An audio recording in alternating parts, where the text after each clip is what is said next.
So we're going to go over trach change. This is new trach. It's a 3.0. This is the original size he's always had. That's an obturator, and that's what's going to keep its shape. This is like a really, that's what's actually in his trachea, that little straw looking thing. That's the actual tracheostomy. So this obturator is going to go through it, and it gives it structure because it's like a soft, noodly rubber. So it doesn't have any structure. And so in order to force its way into the trachea, it's got to have that obturator in it. Biggest thing to remember about the obturator though is that as soon as you get it in, pull it out because it's it's blocking the airway.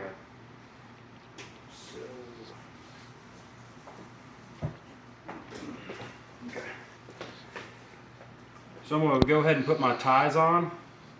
So that'll be one less step. So what I do is I always keep a reference of one that's a good size. And then, as he grows, you'll get new reference ties. You just put them together. And then just cut your new one. You don't have to cut it while it's already on him. Just throw it in piece and keep the reference. Now, when you do suctioning, you're always going to wear gloves, but when we do a trach change, we don't wear gloves because the outside isn't as, the main thing is you want to make sure that you have control of it. And when you're wearing gloves, you're not going to have as much control. This is a really delicate procedure and very critical that you get it right because this is, it's life and death. So, and that's just a trach towel, we'll toss that out. So as long as you hold it by the flanges here, I wouldn't grab it by the cuff unless you have to. Well, so try to avoid the cuff there. This is the obturator. It just slides in there. So now at this point you can grab it by this or the flanges. And when I insert it, I'm going to grab it by this. So we got this rolled up towel here. This is going to go under his shoulders, behind his shoulders, and what it's going to do is give you a natural head tilt chin lift. So it's going to open up the airway.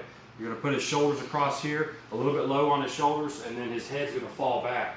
So it'll expose his stoma, which is the hole in his neck. So Andy's in there giving him a bath right now, and I'm going to go ahead and prep everything. This is how we do it.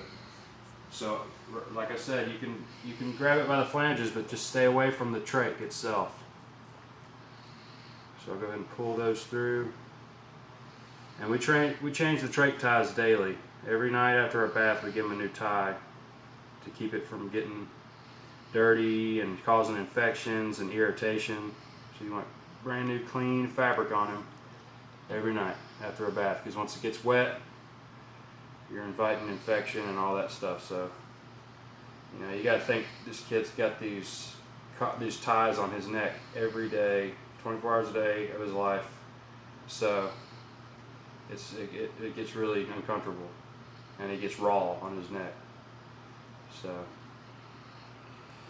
all right, so I got these, and it's ready. So what I'm going to do now is I'm going to place it in here because this is a sterile tray still, and we haven't touched this. This is still all sterile. So that's what I do is I put it right here. But just from the past experience, I keep it away from him because he has gotten them dirty before, and we had to throw it out, and this is pretty expensive. And put a new one in them because it's sterile. Once you touch it, it's not sterile anymore. Pause it.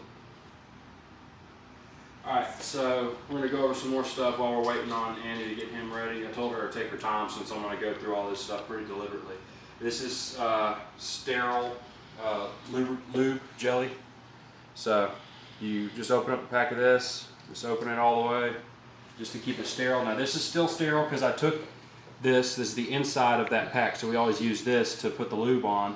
So I'll just squirt it out on there, and just make sure you don't touch this to that, because then it loses, it's sterile, it's dirty then. So we got the lube ready. So whenever I want to talk about this beforehand, because when we get him in here to do the actual trach change, we want to be fluid and quick and get it over with, because as soon as you start stopping and explaining stuff, I've experienced this too, gets really agitated. He doesn't like the trach change. So you want to we like to do it like as quick as possible to where he just doesn't even, by the time he starts getting upset, it's over with. So things to keep in mind, you have to have like a checklist if you need one to keep, make sure you have everything you need. We're going to need a cell phone on the table or in reaching distance in case of emergencies to call 911. We've also coordinated with the EMTs, local guys here, to make sure they have all the equipment they need and they know that there's a trach baby that lives here. So when we call, they already know about him and they can just bring the stuff they need. This is an ambu bag. This is, it's got a little extension straw on it, but this is, you'll see this is used for CPR and stuff like that. This is a neonatal size, it's real small. But you're going to put this to the trach. It fits directly over the trach, and like nice and tight. And you just put it on there and you give him breaths. And we'll do that sometimes. Sometimes you don't have to, but we've had trach changes that took a little too long and he started getting discolored and he's losing oxygen, so you need to just give him some rescue breathing basically. Afterwards, just make sure the big thing with these, a lot of these ambu bags, they have a gauge. Ours has a gauge on it, most of them don't, but it's got this pop-off valve. You want to make sure this pop-off valve is off, always off, because what this does is keep it from going over 40 psi, because anything higher than that, it can risk rupturing his lungs, and that's, needless to say, not good. So keep that pop-off valve off. We might as well just cut this off. There's no real reason to have that on there. If there is an obstruction, that's the reason it's there for. If there is an obstruction, you can hold your thumb over it and drive it through. But remember, that is an absolute emergency that you're going to be using to cover up that pop-off valve. Because with the pop-off valve there, see, it won't go over 40. It blows out the valve. So that gauge won't go over 40 because that's what that's calibrated to pop off at. So we keep this here to give him rescue breaths. The technique to do the trach, you notice that it's got a curved shape to it. So what I like to do is hold it with my thumb and index finger, and I'll rest the ball of my hand on his chest, and you're going to go with a rolling motion in. A rolling motion. You don't want to go in and then just stick it down in there because that's going to hurt him pretty bad. And the same thing with pulling it out, but not to so much an extent because it is rubber and it's flexible, so you can just pretty much pull it out, but I like to roll on my hand. Roll on my hand to keep it a natural curved motion. Same thing going in. Roll it on my hand and just bloop, pop it in there. And then remember, the biggest thing is this is the first time I did it. It took me a second to remember, oh yeah, pull the alternator out. Because you think you got it in, like, oh, I got it in. Remember, once you get it in, pop that out immediately. Because as soon as you get it in there, now you've got a big blockage in this tray. So pop it in, pull this out, it's done. Then you just set him up, and then you Velcro his ties. And that's that, and we can pause for now.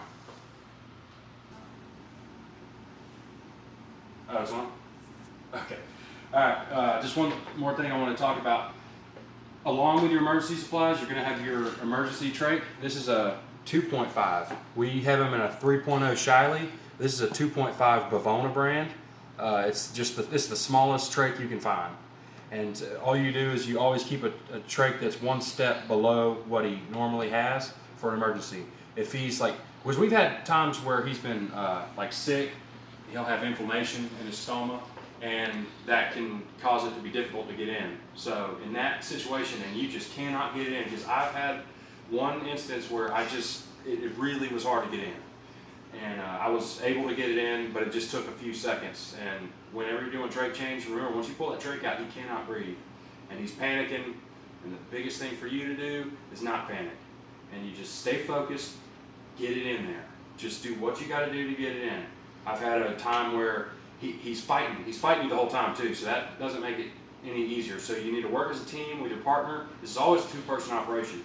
So you're going to have one person extracting the trach and one person putting the new one in. You're going to have the most experienced person putting it in.